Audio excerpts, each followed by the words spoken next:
It's nice and smooth. And we're gonna fold it inside.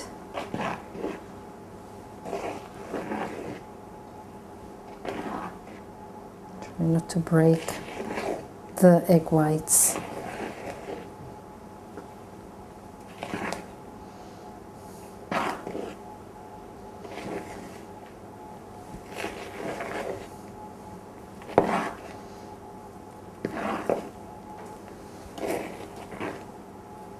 As you can see, I'm kind of folding up the butter.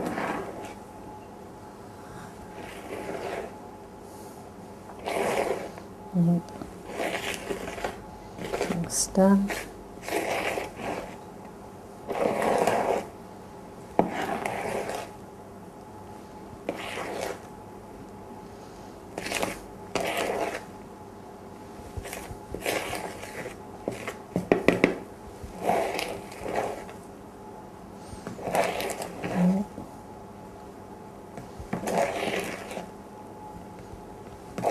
And here we go.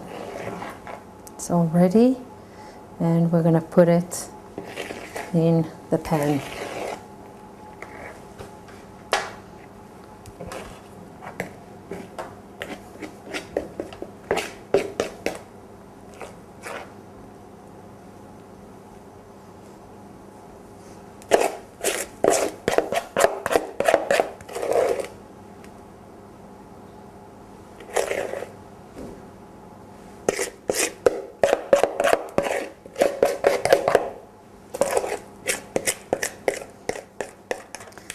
Now we're going to put it for a bake at 350 for 10 minutes.